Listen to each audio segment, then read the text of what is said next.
Heavy metal witnessed the end of an era as Ozzy Osbourne, the Prince of Darkness, delivered his final performance with Black Sabbath.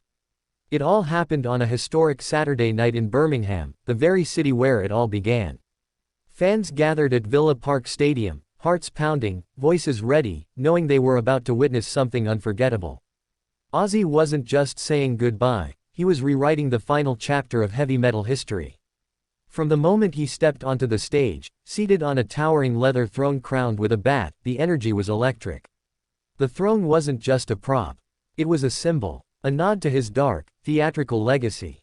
Ozzy began with a 5-song solo set, reminding the crowd why his solo career burned as brightly as his Black Sabbath days.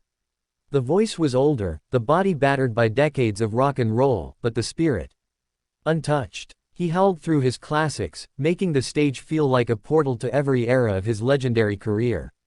Then came the moment everyone had been waiting for, the reunion of Black Sabbath.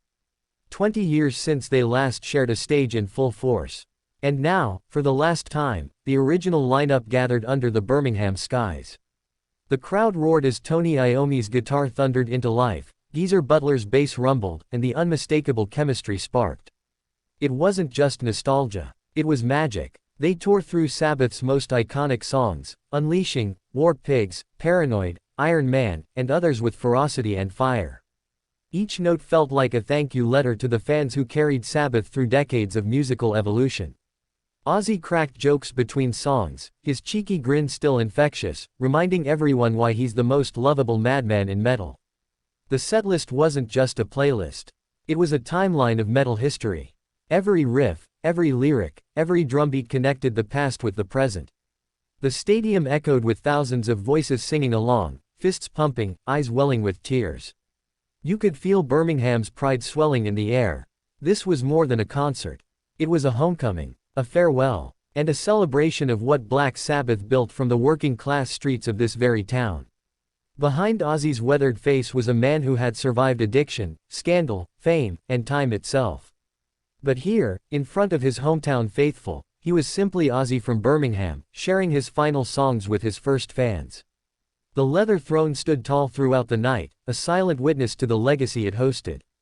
Ozzy, despite years of health challenges, gave it everything he had. He wasn't just sitting there. He was ruling, commanding, conquering his stage one last time. Fans held up banners, tears streaked their faces, and countless horns were thrown into the air. Generations of metalheads stood side by side, united by the power of Sabbath's music. The closing chords rang out like a heartbeat fading into silence. Ozzy stood up from his throne, slowly, defiantly, raising his hands to the sky. "Thank you, Birmingham," he roared. "Thank you, good night. I love you all." And with that, the Prince of Darkness bowed out.